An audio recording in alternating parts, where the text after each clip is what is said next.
ॐ हरिः ॐ श्री गुरुभ्यो नमः। हरिः ॐ। ॐ शन्नो मित्रः शं वरुणः शन्नो भवत्वर्यमा शन्न इन्द्रो बृहस्पतिः शन्नो विष्णुरुक्रमः। नमो ब्रह्मणे नमस्ते वायो त्वमेव प्रत्यक्षं ब्रह्मासि त्वमेव प्रत्यक्षं ब्रह्म वदिष्यामि ऋतं वदिष्यामि सत्यं वदिष्यामि तन्मामवतु तद्वक्तारमवतु अवतु माम् अवतु वक्तारम्। ॐ शान्ति शान्ति शान्तिः। ॐ भद्रं कर्णेभिः शृणुयाम देवाः भद्रं पश्येमाक्षभिर्यजत्राः स्थिरैरङ्गैः स्तुष्टुवागुंसस्तनूभिः व्यशेम देवहितं यदायुः। स्वस्ति न इन्द्रो वृद्धश्रवाः स्वस्ति नः पूषा विश्ववेदाः स्वस्ति नस्तार्क्ष्यो अरिष्टनेमिः स्वस्ति नो बृहस्पतिर्दधातु। ॐ शान्ति शान्ति शान्तिः। ॐ सहनाववतु सहनौ भुनक्तु सह वीर्यं करवावहै तेजस्विनावधीतमस्तु मा विद्विषावहै।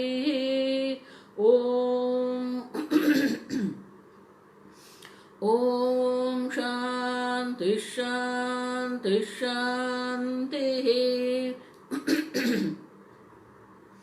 सदाशिवसमारम्भां शङ्कराचार्यमध्यमाम् अस्मदाचार्यपर्यन्तां वन्दे गुरुपरम्परां। श्रुतिस्मृतिपुराणानाम् आलयं करुणालयं नमामि भगवत्पादं शङ्करं लोकशङ्करं शङ्करं शङ्कराचार्यं केशवं बादरायणं सूत्रभाष्यकृतौ वन्दे भगवन्तौ पुनः पुनः। ईश्वरो गुरुरात्मेति मूर्तिभेदविभागिने व्योमवद्व्याप्तदेहाय दक्षिणामूर्तये नमः। निधये सर्वविद्यानां विषजे भवरोगिणां गुरवे सर्वलोकानां दक्षिणामूर्तये नमः। ॐ नमः प्रणवार्थाय शुद्धज्ञानैकमूर्तये निर्मलाय प्रशान्ताय दक्षिणामूर्तये नमः।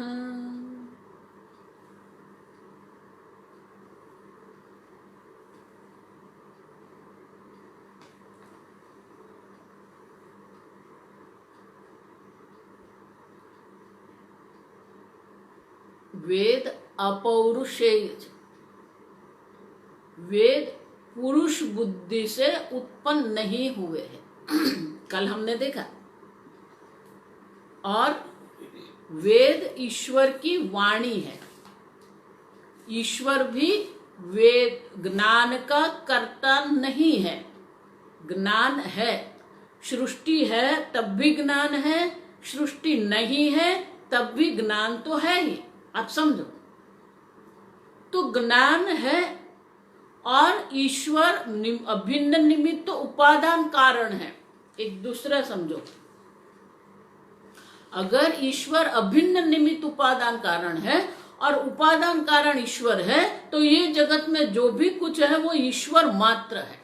अगर यहाँ कण कण ईश्वर मात्र है तो ज्ञान भी कण कण में है। ज्ञान का अभाव कभी भी नहीं है, ज्ञान है। और इसलिए गीता में भगवान कहते हैं अज्ञानेन आवृतम ज्ञानम। ये ज्ञान अज्ञान से आवृत है।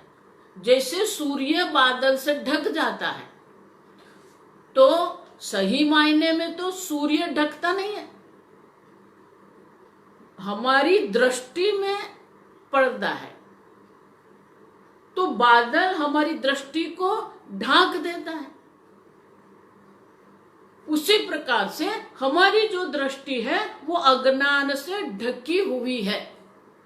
ज्ञान तो है ही, और इसलिए भगवान कहते हैं अज्ञानेन आवृतम ज्ञानम, ज्ञान है लेकिन वो अज्ञान से आच्छादित हुआ है, और करना क्या है, वो अज्ञान की निवृत्ति करनी है, ज्ञान है। ये बात हमको समझनी चाहिए। अगर उपादान कारण ईश्वर है तो ये जगत में ऐसा कोई वस्तु नहीं है, ऐसा कोई कण नहीं है जिसमें ज्ञान नहीं है। ज्ञान सर्वत्र है, आपकी बुद्धि में भी ज्ञान है, लेकिन अज्ञान का आवरण है, और अज्ञान के आवरण की निवृत्ति की आवश्यकता है। और इसलिए ईश्वर ज्ञान का कर्ता नहीं है, ईश्वर ज्ञान का दृष्टा है। और वेद जो है, वेद क्या है, और इसलिए बृहदारण्यकोपनिषद का मंत्र है, अरे अस्य महतः भूतस्य निश्वसितम एतद् ऋग्वेदः यजुर्वेदः सामवेदः अथर्ववेदः। अब देखो, ये बहुत सुंदर मंत्र है बृहदारण्यकोपनिषद का। याज्ञवल्क्य मुनि उपदेश कर रहे हैं, अस्य महतः भूतस्य, ये जो विराट पुरुष है, महान भूत, जो महान पुरुष है, निश्वसितम, महान पुरुष के निश्वसितम, उनके निश्वास में से ही ये वेद उत्पन्न हुए। निश्वसितम, जैसे देखो ये क्यों कहते हैं निश्वसितम, आपका श्वास और उच्छ्वास जो है वो बिल्कुल सहज है, कोई प्रयत्न नहीं है, कोई प्रयत्न की आवश्यकता नहीं है। नैसर्गिक रूप से, सहज रूप से ये प्राण और अपान की क्रिया हो रही है, चेष्टा हो रही है। उसी प्रकार से वेद ज्ञान का भंडार है, लेकिन वो ज्ञान का भंडार जो है वो भगवान का निश्वसितम, निश्वास मात्र है, माने कि भगवान को कोई प्रयत्न की आवश्यकता नहीं है, सहजता है। निश्वसितम माने कि बहुत सहजता से ये वेद ईश्वर के उत्पन्न हुए शब्द भी बोलना आवश्यक नहीं है, आप समझ रहे हैं, लेकिन फिर भी हमको बोलना पड़ेगा। ये वाणी की, शब्द की मर्यादा है, और इसलिए कहते हैं निश्वसितम एतत्। और क्या क्या, ऋग्वेदः यजुर्वेदः सामवेदः अथर्ववेदः। इतना ही नहीं, इतिहासः पुराणं विद्या उपनिषदः श्लोकाः सूत्राणि अनुव्याख्यानानि व्याख्यानानि।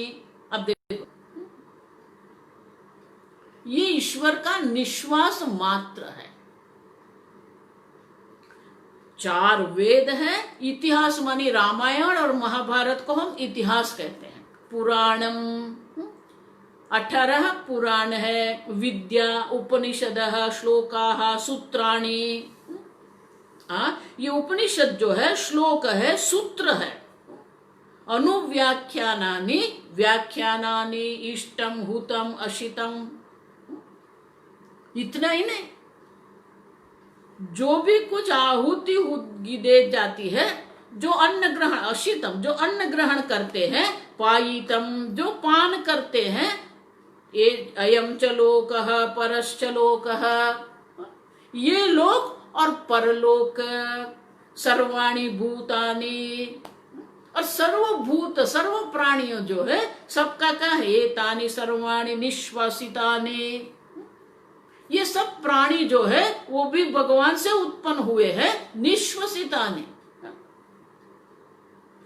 कोई प्रयत्न नहीं है, आयास नहीं है, आयास रहित ये सृष्टि भगवान से हुई है, निश्वासिता।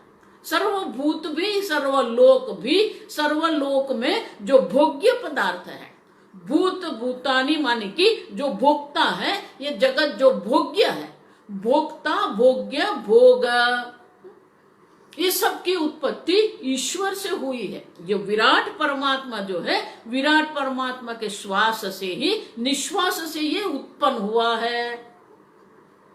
उत्पन्न माने क्या है?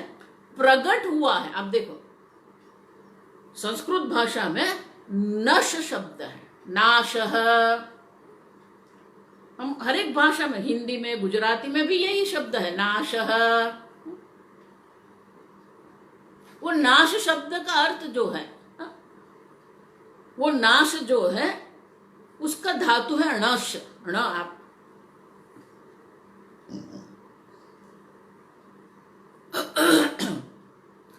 णश धातु है, तो वो धातु का अर्थ क्या है? पाणिनि मुनि कहते हैं णश अदर्शने। देखो आजकल सब वैज्ञानिक कहते हैं कोई किसी प्रकार का नाश होता नहीं है, मात्र परिवर्तन होता है। पानी है वो प्रवाही है, वो प्रवाही गर्म होता है तो वो क्या हो जाता है? अब देखो, तो वो नाश हो गया पानी का? नहीं। अदर्शनम, अभी दर्शन नहीं हो रहा है पानी का। पानी नहीं है ऐसा नहीं है, वो भाप बन गया, एवोपरेट हो जाता है। तो वो जो भाप बन गया, जो हवा में वो है, लेकिन हम दर्शन नहीं कर सकते। अदर्शनम, अब समझो, पदार्थ है और शक्ति है। तो कोयला जो है वो पदार्थ है, उनमें से उष्णता उत्पन्न होती है, उस शक्ति से टरबाइन में गति शक्ति आती है, वो गति शक्ति से विद्युत शक्ति बनती है। तो वो परिवर्तन है, शक्ति से पदार्थ और पदार्थ से शक्ति का ये परिवर्तन है। कोई किसी प्रकार का नाश है ही नहीं। सूर्य से जो प्रकाश शक्ति हमको मिलती है, तो वनस्पति वो ही शक्ति को क्या करते हैं? भोजन में, अन्न में परिवर्तित कर देती। तो कोई नाश है ही नहीं है, लेकिन वो क्या होते हैं? अभिव्यक्त होते हैं। स्वामी जी उसके लिए हमेशा शब्द उपयोग करते थे, मैनिफेस्टेशन, व्यक्त है। पहले अव्यक्त था, अभी व्यक्त हो गए। अव्यक्तादीनि भूतानि व्यक्त मध्यानि भारत अव्यक्त निधनान्येव। अब समझो, पहले अव्यक्त था, अभी व्यक्त हो गया। मध्य में अव्यक्त, अभी मध्य में व्यक्त है, फिर क्या हो जाएगा? अव्यक्त। माने कोई नाश नहीं है, व्यक्त और अव्यक्त का परिवर्तन होता रहता है, नाश है ही नहीं। ज्ञान भी पहले था, अभी भी है। जो वटवृक्ष हम कहते हैं वो व्यक्त है, जब बीज अवस्था होती है वो अव्यक्त है।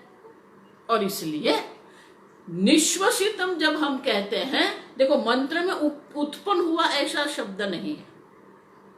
एतद निश्वसितम, एतानि निश्वसितानि, शब्द क्या है?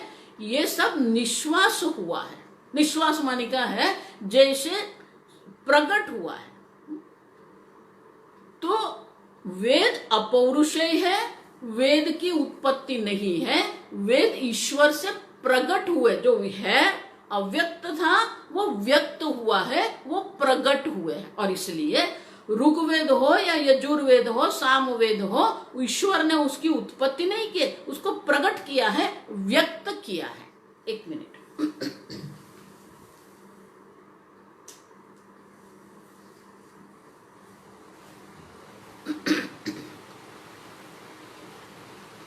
तो ईश्वर भी वेद के कर्ता नहीं है, ईश्वर वेद को प्रकट करते हैं। एक दूसरा, हर एक मंत्र जो है, श्लोक है, मंत्र है, सूत्र है, सब बताए। तो ईश्वर जो है वेद की निश्वसित तो वेद हुए, लेकिन जो ऋषि मुनियों जो थे उनकी बुद्धि में वो वेद के मंत्र का स्फुरण होता है। रेवलेशन अंग्रेजी में कहते हैं। और इसलिए ऋषि माने क्या है? मंत्र द्रष्टारः ऋषयः। ये ऋषि मुनियों जो है वो मंत्र के दृष्टा है। उनको ये मंत्र दृष्टा माने कि उनको ये स्फुरण होता है। और इसलिए आप देखो गायत्री मंत्र है, गायत्री मंत्र के ऋषि कौन है? विश्वामित्र। तो ऋषि मुनियों भी वेद लिखे नहीं है, वेद का उनमें उनकी बुद्धि में वेद के मंत्र का स्फुरण हुआ है। और इसीलिए ये समझना है, जो आजकल लोग कर रहे, ऋग्वेद 10,000 साल पुराना है, ये छोड़ दो। ये सब ये माहिती बिल्कुल गलत है। वेद अपौरुषेय है, वेद की उत्पत्ति नहीं है। अब देखो, वेद की दूसरी जो बात है वो भी हमको समझना पड़ेगा। वेद का दूसरा नाम है श्रुति। श्रुति माता ऐसा कहते हैं, वेद माता, श्रुति माता। तो श्रुति माता क्यों कहते हैं? क्योंकि श्रवण से, ये गुरु के मुख से शिष्य श्रवण करता है और इसलिए वेद को श्रुति कहते हैं। और इसलिए वेद परंपरा है, ये भूलना नहीं है हमें। वेद परंपरा है। भगवान भी कहते हैं अर्जुन को, एवं परंपरा प्राप्तम। अर्जुन, आज जो ज्ञान का उपदेश मैंने तुमको किया है वो ज्ञान नया नहीं है। एवं विवस्वतम प्रोक्तम। सृष्टि के आरंभ काल में मैंने यही ज्ञान का उपदेश विवस्वान सूर्य नारायण को किया। सूर्य नारायण ने अपने पुत्र मनु को, मनु ने अपने पुत्र इक्ष्वाकु को, एवं परंपरा प्राप्तम। तो ये वेद है, ज्ञान है और उनकी परंपरा है। हम संक्षेप में देखेंगे आज कि वो जो परंपरा है, देखो हम प्रार्थना जो करते हैं उसमें क्या कहते हैं? सदाशिव समारंभम शंकराचार्य मध्यमम अस्मदाचार्य पर्यंतम वंदे गुरु परंपरा। देखो, प्रथम प्रणाम जो है वो हम गुरु को नहीं करते हैं। बहुत सारे लोग यहाँ ये बहुत बड़ी गलती करते हैं, भूल कर रहे हैं। प्रथम नमस्कार जो है वो गुरु को नहीं है, परंपरा को है।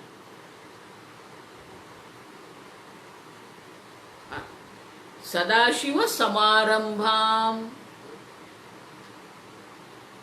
ये सब शिव समारंभम शंकराचार्य मध्यमम अस्मदाचार्य पर्यंतम वंदे गुरु परंपराम। ये गुरु परंपरा को मैं नमस्कार करता हूं। वो गुरु परंपरा क्या है? तो तीन समास है गुरु परंपरा के लिए। वो कौन सी गुरु परंपरा है? सदाशिव समारंभाम, जिसके आरंभ में सदाशिव है। सदाशिव आरंभे यस्य सा यस्याः सा सदाशिव समारंभा। जिस परंपरा के आरंभ में सदाशिव है, ये बहुव्रीहि समास आप समझो। शंकराचार्य मध्यमा, शंकराचार्य मध्य यस्याः सा, जिसके मध्य में शंकराचार्य है। अस्मदाचार्य पर्यंता, पर्यंता माने कि यहां तक हमारे, मेरे, अस्मद माने मेरे गुरु के पर्यंत। जिसकी पर्यंत मानी जिसकी मर्यादा, काल की मर्यादा कहां तक की है? मेरे गुरु तक है।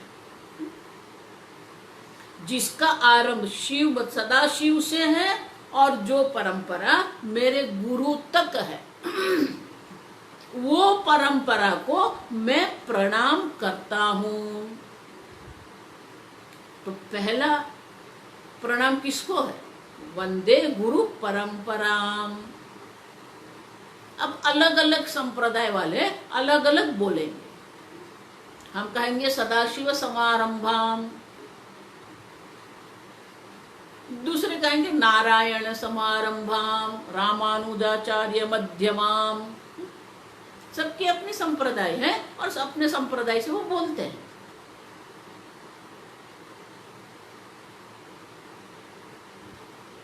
तो शंकराचार्य भगवान शंकर सदाशिव की ये परंपरा है, उसी प्रकार से नारायण की भी परंपरा है। नारायणम पद्मभवम वशिष्ठम शक्तिं च तत्पुत्र पराशरं च। देखो नारायण है, नारायण की नाभि से पद्मभुवम, नाभि से कमल प्रकट हुआ, नाभि से जो कमल प्रकट हुआ वही कमल से ब्रह्मा जी उत्पन्न हुए। वो ब्रह्मा जी को भगवान ने ज्ञान दिया। वो ज्ञान कहाँ है?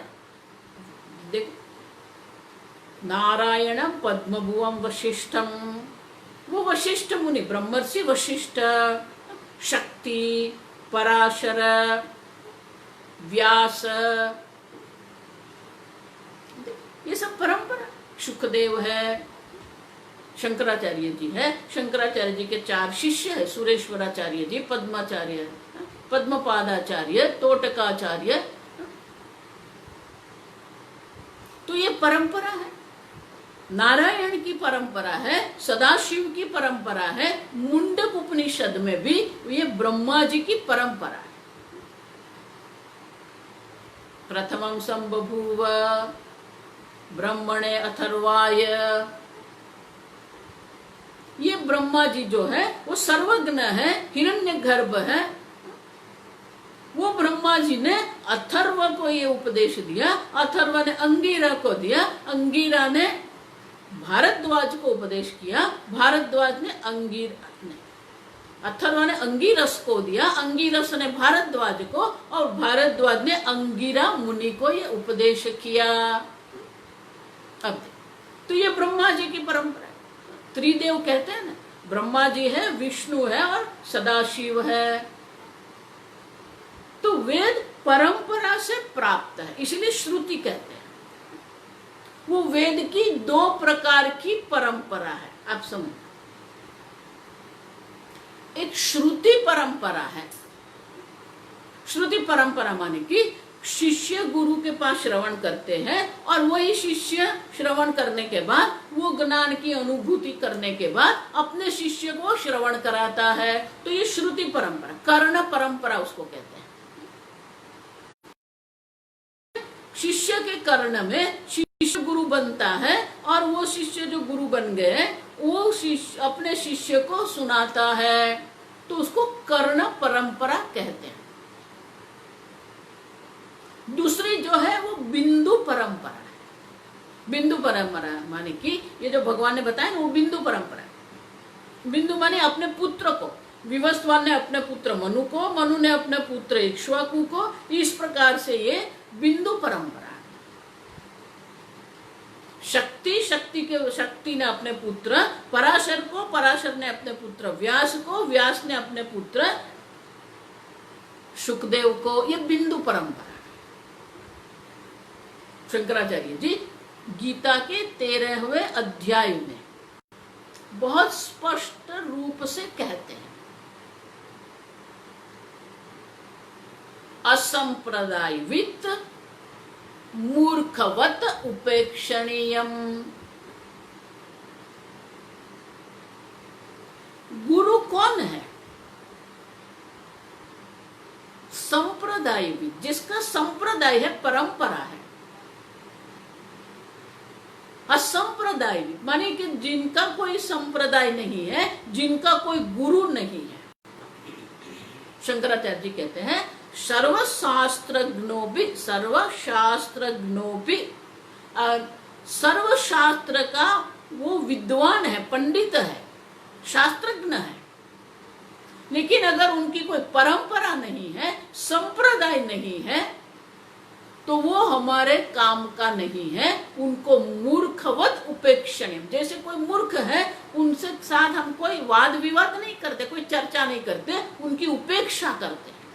उसी प्रकार से अगर कोई पंडित है लेकिन उनकी कोई संप्रदाय नहीं है तो उनको जैसे मूर्ख की हम उपेक्षा करते हैं उसी प्रकार से उनकी भी हमें उपेक्षा करनी चाहिए। उपेक्षणीय। अब देख, तो प्रश्न ये मन में आएगा, प्रथम गुरु कौन? क्यों? क्योंकि ये परंपरा है, तो प्रथम गुरु तो ईश्वर ही होगा। स्वामी जी उनके लिए बहुत बढ़िया उत्तर देते थे। अगर कोई पूछे कि प्रथम गुरु कौन है तो बोले कि प्रथम पिता कौन।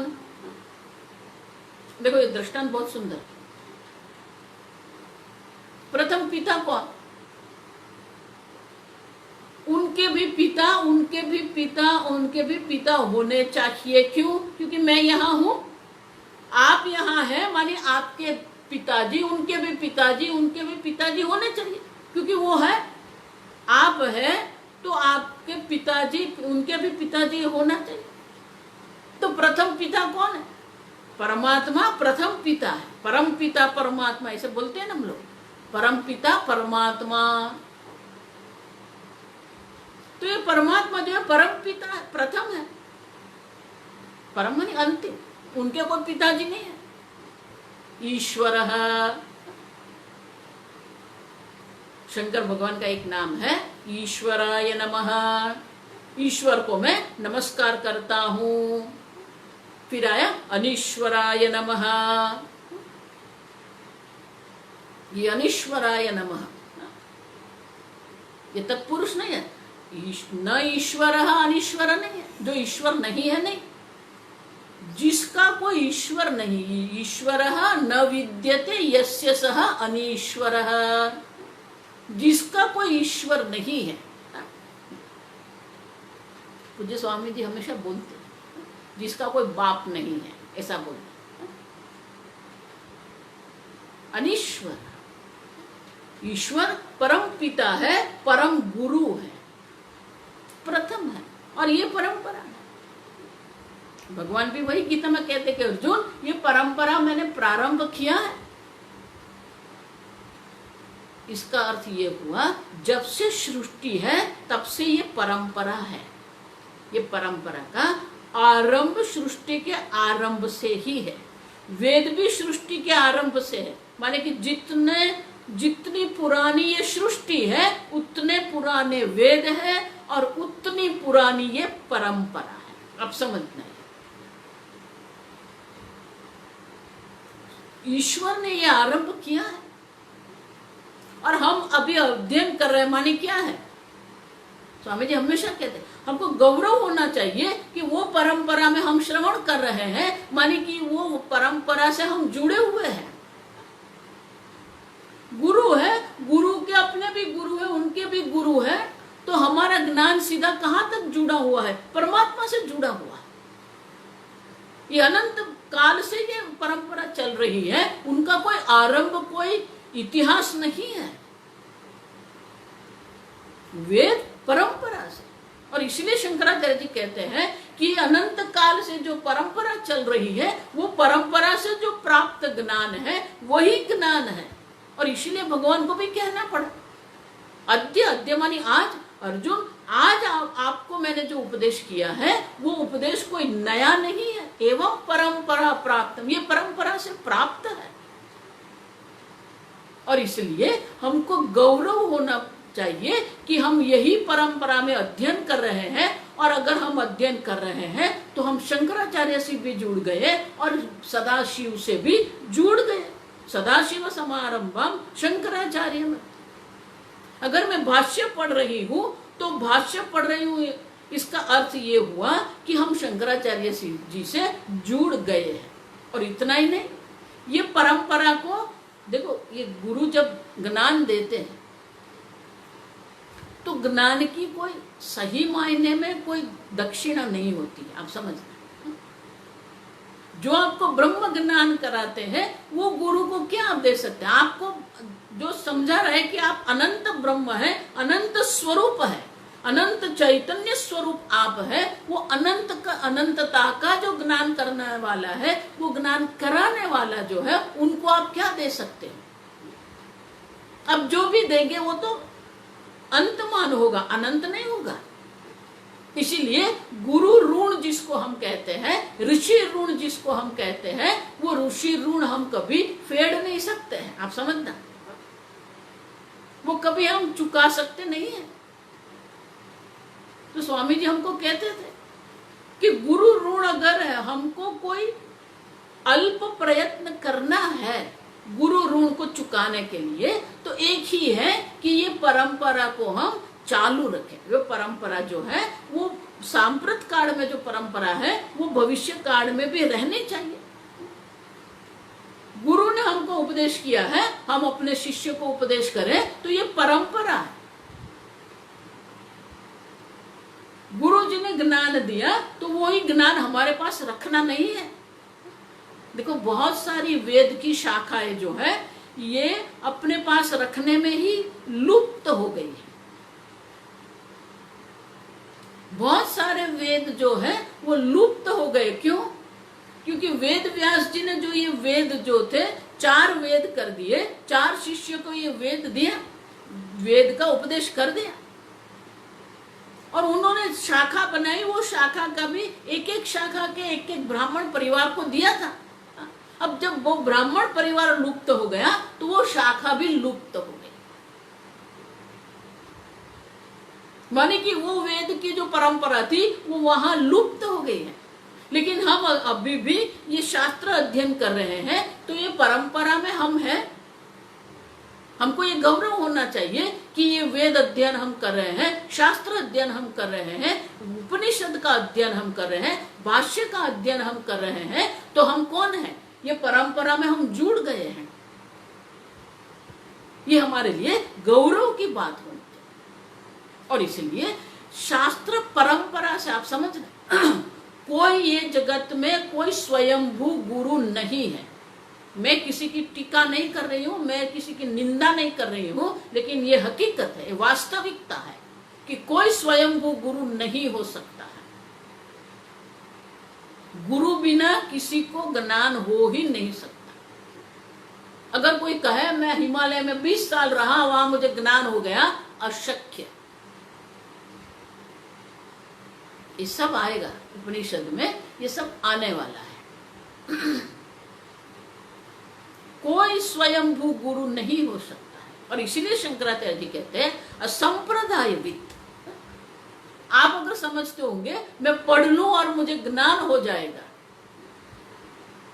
अगर पढ़ने से जो ज्ञान होता तो कोई कॉलेज की, कोई विश्वविद्यालय की, कोई शाला की आवश्यकता ही नहीं रहती। शिक्षक की क्यों आवश्यकता है? बोध कराने वाला क्यों चाहिए हमें? क्योंकि ये परंपरा है। अब देखो कोई भी है, बोले मैं आर्किटेक्ट हूं, तुरंत पूछेंगे कौन सी कॉलेज से, कौन था आपका प्रोफेसर। ये परंपरा है। ज्ञान की परंपरा होती है, अपरंपरा कोई ज्ञान नहीं है। कोई स्वयंभू गुरु ये जगत में है ही नहीं। और इसलिए शंकराचार्य जी कहते हैं कि असंप्रदाय भी, जो संप्रदाय नहीं, संप्रदाय में नहीं है, उनसे कभी ज्ञान प्राप्त नहीं करना चाहिए। इतना ही नहीं, शंकराचार्य जी कहते हैं सर्वशास्त्रज्ञोपि, आपने बहुत सारे शास्त्र का अध्ययन किया है, लेकिन जब ब्रह्म विद्या की बात आती है, समझो ये वाक्य, सर्वशास्त्रज्ञोपि स्वातंत्रेण ब्रह्म अन्वेषणम न कुर्या। अन्य कोई ज्ञान आपको शायद हो जाए, लेकिन जब ब्रह्म अन्वेषण जो है, ब्रह्म विचार जो है, तत्व विवेक जो हमें करना है, तत्व विचार हमको करना है, स्वातंत्रेण न कुर्या, स्वतंत्र बुद्धि से कोई ये ब्रह्म ज्ञान प्राप्त नहीं कर सकता है। देखो क्यों, मैं बताऊंगा। आप चैतन्य स्वरूप है, ईश्वर चैतन्य स्वरूप है, ईश्वर सर्वव्यापी है। क्योंकि ईश्वर उपादान कारण है तो ज्ञान भी सर्वव्यापी है। तो आपकी बुद्धि में भी ज्ञान है,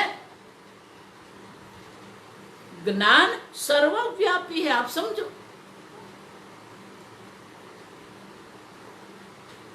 और अज्ञान है, वो भी है। मैं दुखी हूं, मैं मर्त्य हूं, मैं अल्प हूं, मुझे अभाव का अनुभव हो रहा है, मुझे असुख का अनुभव हो रहा है। तो ये जो हमारा अनुभव है, वो अनुभव क्या कहता है? अगर ज्ञान सर्वव्यापी है तो आपकी बुद्धि में भी ज्ञान है, आपकी बुद्धि ने, आपका शरीर भी ज्ञान ही है। वो बाद में हम देखेंगे। ये चैतन्य मात्र है, ज्ञान मात्र है। अगर ये ज्ञान मात्र है, ये चैतन्य मात्र है, तो दुखी होने की कोई आवश्यकता है ही नहीं। चिदानंद रूप शिवोहम शिवोहम। आप चैतन्य स्वरूप, चिदानंद स्वरूप है, लेकिन आपका अनुभव क्या है? मैं दुखी हूं, मुझे अभाव का अनुभव हो रहा है। कुछ अशेष लगता है हमारे मन में, कुछ बाकी है। स्वामी जी कहते थे वो 80 साल का हो जाता है फिर भी बाकी रहता है, कुछ शेष रह जाता है। Life is short and list is long. आप समझो, कितना भी भोग करो, कितना भी संचय करो, वो अल्पता की जो भावना है, वो अभाव का जो अनुभव है, वो जाता नहीं है। तो अगर ईश्वर सर्वव्यापी है, चिदानंद स्वरूप है, तो वो मुझे अनुभव होना चाहिए, वो नहीं हो रहा है। आप समझो।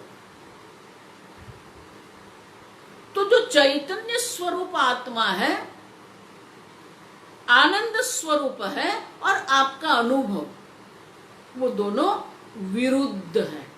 मैं हमेशा कहती हूं, जब तक आपको अपनी बुद्धि में विरोधाभास का दर्शन नहीं होगा, तब तक वेदांत का आरंभ नहीं है। अगर आप समझते हैं मुझे सब पता है, तो ये आपका ब्रह्म विद्या का जो मार्ग है, वो मार्ग आपका रुक गया है। क्योंकि आप चिदानंद स्वरूप है और आपका अनुभव जो है वो बिल्कुल विरुद्ध है।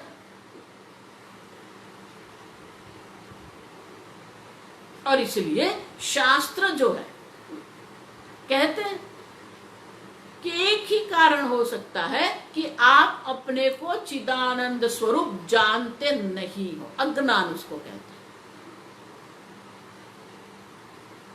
मुंडक उपनिषद इसलिए कहते हैं अविद्यायाम अंतरे वर्तमान। ये सब अविद्या में बैठे हैं और अब सब अपने को क्या मानते हैं? पंडितम मन्यमाना। मेरा जैसा पंडित कौन? मैं पूरी दुनिया में घूम के आया हूँ, बहुत लोगों को मैं मिला हूँ, बहुत सारे पुस्तक मैंने पढ़े हैं। वो अपने को क्या मानते हैं? पंडित हूं मैं, पंडितम मन्यमाना। अब देखो, लेकिन बैठे कहाँ है? अविद्या में है। क्यों? क्योंकि जो शास्त्र जो कह रहे हैं आप चिदानंद स्वरूप है और आपका जो अनुभव है वो विरुद्ध है। देखो अर्जुन को कार्पण्य दोष अपहत स्वभाव धर्म सम्मूढ़ चेता। मोह है, मेरी बुद्धि सम्मोहित हो गई है। इसलिए जब तक अपने बुद्धि में ये विरोधाभास का दर्शन नहीं होता, और वो विरोधाभास क्यों है? अविद्यायाम अंतरे वर्तमानाः। आप सब कहाँ बैठे हैं? अविद्यायाम, विद्या अविद्या में बैठ के हम सब बात कर रहे हैं। अब देखो, आपकी बुद्धि में, आप समझो, आपकी बुद्धि में रशियन भाषा की अविद्या है, अज्ञान है, वो आप जानते हो कि नहीं जानते हो? जानते हो। माने कि आप वो चैतन्य स्वरूप आत्मा है जो ज्ञान को भी प्रकाशित करता है और अज्ञान को भी प्रकाशित करता है। तो वो चैतन्य जो है, जो चिदानंद स्वरूप जो आत्मा है, वो अविद्या का विरोधी नहीं है, वो अविद्या का प्रकाशक है। और इसलिए जब तक आप हैं, जब तक ये अविद्या है, तब तक कुछ नहीं हो सकता। और अविद्या है, और अविद्या की निवृत्ति अपने आप नहीं होती है।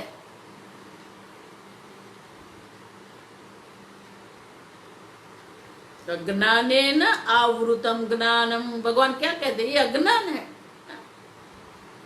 और वो अज्ञान को अज्ञान का प्रकाशक तो आप स्वयं चैतन्य स्वरूप आत्मा है। तो चैतन्य स्वरूप आत्मा अज्ञान का विरोधी नहीं है, आप समझ लें। इसलिए अनादिकाल तक अज्ञान की निवृत्ति नहीं होती है। जब तक गुरु मुख से हम श्रवण नहीं करेंगे और श्रवण के द्वारा वो ज्ञान वृत्ति मन बुद्धि में नहीं आएगी, तब तक अज्ञान की वृत्ति की निवृत्ति नहीं होती है। और इसीलिए शंकराचार्य जी कहते हैं कि अगर कोई असंप्रदायवित है, जो कोई परंपरा से प्राप्त नहीं है, तो उनके अज्ञान की निवृत्ति होगी नहीं। अब समझो, मेरे शब्द थोड़े आपको कठिन लगेंगे, लेकिन ये वास्तविकता है। अपने आप अज्ञान की निवृत्ति नहीं होती है। अनादिकाल से अविद्या है और अनादिकाल पर्यंत ये अविद्या रहेगी, क्योंकि वो अविद्या का प्रकाशक चैतन्य आत्मा है और चैतन्य आत्मा अविद्या का विरोधी नहीं है, प्रकाशक है। जब तक आपकी बुद्धि में वो ज्ञान वृत्ति नहीं उठेगी, वो ज्ञान वृत्ति अज्ञान की निवृत्ति कर सकती है।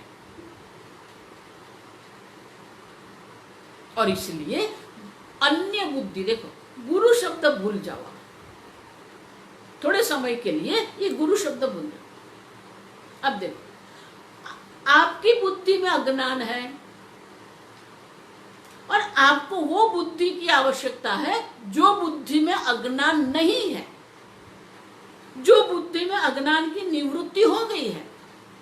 वही बुद्धि आपकी बुद्धि से अज्ञान की निवृत्ति कर सकती है। तो आपको वो बुद्धि की आवश्यकता है जो बुद्धि में अज्ञान नहीं है। आप समझो? इसलिए गुरु की बुद्धि वो है जिसमें अज्ञान नहीं है। वही बुद्धि आपको ज्ञान करवा सकती है, वही बुद्धि आपके अज्ञान की निवृत्ति कर सकती है। और इसीलिए गुरु मुख से ही ज्ञान हो सकता है। ये वेद की परंपरा है, भगवत गीता भी परंपरा है। आप समझो? अब पुराण देखो, पुराण भी परंपरा से है। और इसीलिए वेद परंपरा है। वेद ग्रंथ नहीं है, वेद प्रमाण है, और वेद प्रमाण परंपरा से प्राप्त होता है। बिना परंपरा का कोई वेद ज्ञान नहीं है। हमारे गुजराती में तो कहते हैं न गुरु। अब देखो, अगर किसी का कोई गुरु नहीं है तो वो कभी अपने जीवन में योग्य प्रकार से जीवन निर्वाह नहीं कर सकता। गुरु की आवश्यकता है। अनेक प्रकार के गुरु होते हैं, शिक्षकः, बोधकः, पाठकः। ये देखो, शिक्षक माने कि जो आपको शिक्षा देता है। बोधकः माने जो आपको बोध कराता है, पाठकः जो वेद पाठ सिखाता है।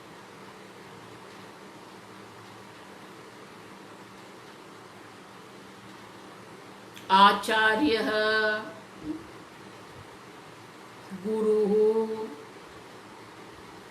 आचार्य माने स्वयं आचरति परान शिष्यान आचार्यति, वो स्वयं वेद के अनुरूप जीवन जीते हैं, आचरण करते हैं और अपने शिष्य के पास भी वो आचरण करवाते हैं, वो आचार्य।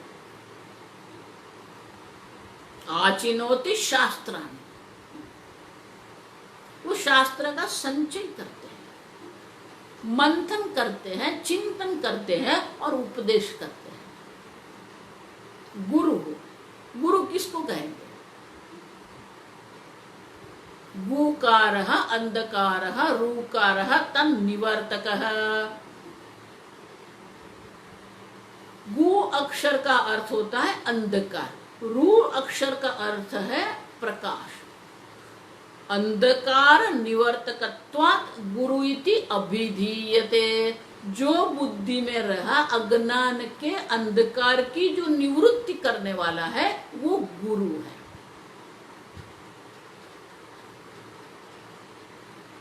और अंत में देखो, शिक्षा मंत्र गुरु होते हैं, जिसके पास हम मंत्र दीक्षा लेते हैं वो हमारे मंत्र गुरु है। शिक्षा गुरु मानी जिसके पास हम पढ़ते हैं वो हमारे शिक्षा गुरु है। ये सन्यास दीक्षा जो लेते हैं वो दीक्षा गुरु है, जो सन्यास दीक्षा देने वाले हैं उसको दीक्षा गुरु कहते हैं। गुरु भी अनेक प्रकार के, मंत्र गुरु होते हैं, शिक्षा गुरु होते हैं, दीक्षा गुरु होते हैं। चौथे जो है सदगुरु कहते हैं। सदगुरु माने कि जो हमको सद तत्व का उपदेश करते हैं, सद तत्व का ज्ञान कराते हैं, उनको हम सदगुरु कहते हैं। जो हमारे आध्यात्मिक गुरु है, जो हमारी अविद्या की निवृत्ति करके हमें ब्रह्म ज्ञान प्रदान करने वाले जो गुरु है, उनको हम सदगुरु कहते हैं। आजकल तो बहुत सारे गुरु, मैनेजमेंट गुरु कहते हैं, बहुत सारे गुरु होते हैं, मैनेजमेंट गुरु, योग गुरु। ये योगा नहीं है, योग है, आप समझो। योग गुरु, डाइट गुरु, लेकिन सदगुरु माने जो ब्रह्म विद्या का उपदेश करते हैं उनको हम सदगुरु कहते हैं। और सदगुरु का काम एक ही है, ब्रह्म विद्या का उपदेश करना है। इसलिए तैत्तिरीय उपनिषद में कहते हैं स्वाध्याय प्रवचनाभ्याम न प्रमदितव्य। स्वाध्याय माने कि शास्त्र का अध्ययन करना, प्रवचन माने कि उपदेश करना। उपनिषद कहते हैं स्वाध्याय प्रवचनाभ्याम न प्रमदितव्य, कभी प्रमाद नहीं करना है, आलस्य नहीं करना है किसी प्रकार से। स्वामी जी अप्रमाद के लिए बहुत सारे, इनडिफरेंस माने उदासीनता नहीं, हम उदासीन बन जाते हैं। शास्त्र अध्ययन में थोड़ी उदासीनता आ जाती है, उपदेश करने में भी उदासीनता आ जाती है, और इसलिए शास्त्र कहते हैं उसमें किसी भी प्रकार का इंडिफरेंस, उपेक्षा या उदासीनता नहीं लाना है, शास्त्र अध्ययन करना है। साधन पंचक में इसलिए शंकराचार्य प्रारंभ कहाँ से करते हैं? वेदो नित्यम अधीयताम, नित्य वेद का अध्ययन होना चाहिए, शास्त्र अध्ययन होना। और एक बार नहीं कहते उपनिषद,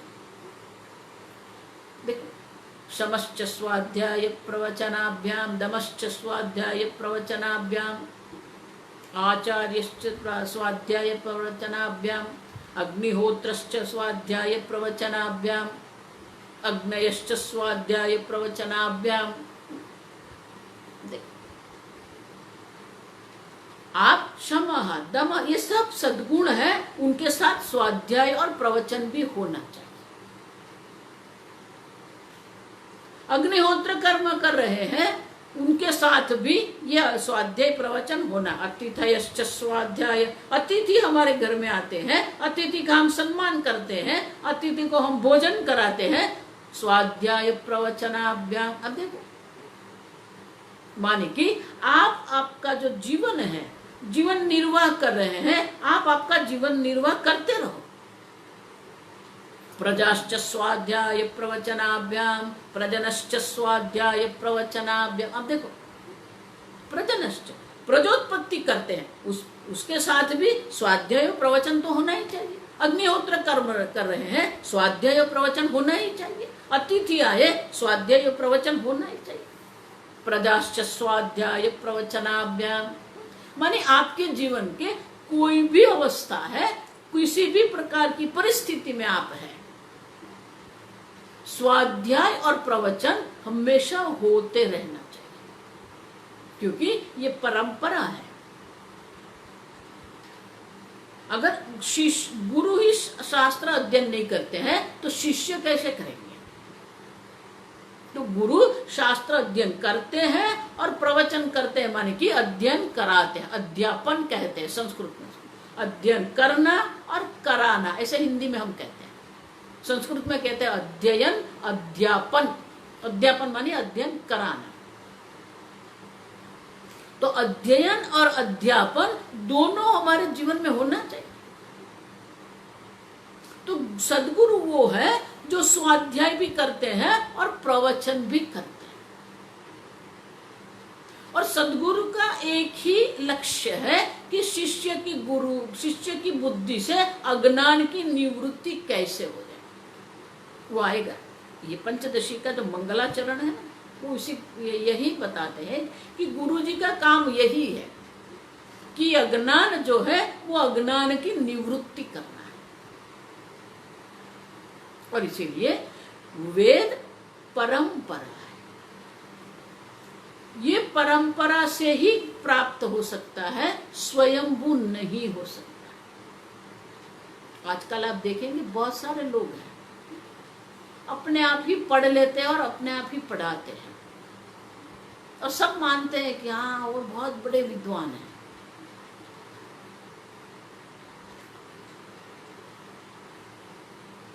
बहुत सारे लोग मुझे कहते भी हैं, स्वामी जी हम ये पढ़ रहे हैं। मतलब बहुत अच्छा है, किसके पास पढ़ते हो? तो ये भाई है, वो पढ़ाते हैं। अच्छा, तो वो कहाँ से पढ़? नहीं, वो तो बहुत बुद्धिशाली है, अपने आप ही पढ़ लेते हैं।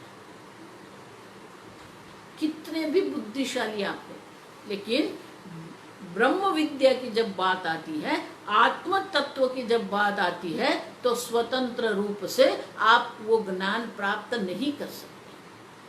और इसीलिए उसको शब्द ज्ञान कहते हैं। शब्द ज्ञान आपको होगा, लेकिन जो अनुभूति जिसको हम कहते हैं वो गुरु के उपदेश से ही हो सकती है। और इसलिए भगवान भी कहते हैं एवं परंपरा प्राप्त। इतना भी नहीं, चौथे अध्याय में भगवान स्वयं कहते हैं तद्विद्धि प्रणिपातेन परिप्रश्नेन सेवया। अर्जुन, आप वो गुरु के शरण में जाइए, उनकी सेवा करिए और वो ज्ञान प्राप्त कर। गुरु के पास ज्ञान प्राप्त करने के 3 साधन होते हैं।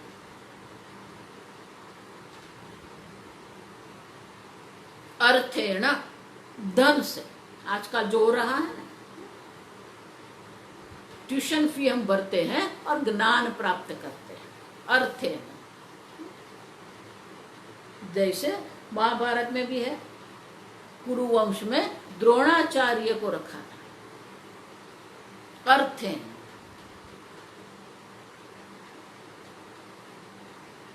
विद्या, मेरे पास एक विद्या है, आपके पास एक विद्या है, मेरी विद्या मैं आपको देती हूँ, आपकी विद्या आप मुझे दे दो। विद्या। सेवया, सेवा, गुरु की सेवा करके हम गुरु के पास ये उपदेश ग्रहण करें। उसमें कहते हैं कि अर्थ से जो विद्या प्राप्त होती है वो अधम होती है, निकृष्ट होती है। जो विद्या से प्राप्त होती है वो मध्यम होती है। जो सेवा करके हम गुरु की सेवा करें, तो गुरु की सेवा द्वारा जो हम विद्या ग्रहण करते हैं वो श्रेष्ठ विद्या होती है। और इसलिए भगवान कहते हैं सेवया। आप समझो ये शब्द क्यों है। गुरु की सेवा द्वारा, गुरु के शरणागति स्वीकार करके हम ये विद्या प्राप्त करें। और गुरु भी क्या करेंगे? उपदेक्षन्ति ते ज्ञानम। और गुरु का कर्तव्य भी वही है, ज्ञान का उपदेश करना। उपदेक्षन, आपको उपदेश करेंगे। और इसीलिए ये ज्ञान गुरु के पास प्राप्त करना है। और वो ज्ञान कब होगा? श्रद्धावान लभते ज्ञान। हम देख के श्रद्धा मानी कि वेद में प्रमाण बुद्धि होनी चाहिए, गुरु में गुरु बुद्धि होनी चाहिए। गुरु वो है जिसकी बुद्धि में अज्ञान नहीं है, कोई संशय नहीं करना है, कोई भ्रम में नहीं रहना है, तो ये ज्ञान होगा। और इसीलिए ये वेद की 4 बात है, हमको समझना है। वेद प्रमाण है, वेद अखिल धर्म का मूल है, वेद अपौरुषेय है, और वेद परंपरा है। इतना ये जो है, ये पाश्चात्य भूमिका मैंने बना दी है। ये जो है ये आपके मन में रहना चाहिए। और उसके साथ साथ हम पंचदशी का अध्ययन करेंगे तो हमको समझ में आएगा कि वो क्या है, नहीं तो वो शाब्दिक ज्ञान हो जाएगा। और वेद प्रमाण है, यही श्रद्धा है। वेद परंपरा है, वही श्रद्धा है। वेद अपौरुषेय है, वो श्रद्धा है। अब समझो, ये श्रद्धा होनी चाहिए। ये श्रद्धा होगी, देखो इसलिए श्रद्धावान लभते ज्ञानम जब भगवान कहते, वो श्रद्धा माने ऐसा नहीं मैं भगवान में मानता हूं, वो श्रद्धा की बात नहीं कर रहे हैं भगवान। भगवान वो बात कर रहे हैं कि वेद में प्रमाण बुद्धि है, वेद अपौरुषेय है, वेद परंपरा है, वेद अखिल धर्म का मूल है, वो श्रद्धा होनी चाहिए। ये श्रद्धा के साथ हम पंचदशी का अध्ययन आरंभ करेंगे। ओम स्वस्ति प्रजाभ्यः परिपालयन्तां न्यायेन मार्गेण महिं महिषाः। गोब्राह्मणेभ्यः शुभमस्तु नित्यं। लोकाः समस्ताः सुखिनो भवन्तु। काले वर्षतु पर्जन्यः। पृथिवी सस्यशालिनी। देशोऽयं क्षोभरहितः। ब्राह्मणाः सन्तु निर्भयाः। ओम सर्वेषां स्वस्तिर्भवतु। सर्वेषां शान्तिर्भवतु। सर्वेषां पूर्णं भवतु। सर्वेषां मङ्गलं भवतु। सर्वे भवन्तु सुखिनः। सर्वे सन्तु निरामयाः। सर्वे भद्राणि पश्यन्तु। मा कश्चित् दुःखभाग् भवेत्। असतो मा सद्गमय। तमसो मा ज्योतिर्गमय। मृत्योर्मा अमृतंगमय। ओम पूर्णमदः पूर्णमिदं पूर्णात् पूर्णमुदच्यते। पूर्णस्य पूर्णमादाय पूर्णमेवावशिष्यते। ओम शांति शांति शांति। हरि ओम। श्री गुरुभ्यो नमः। हरि ओम।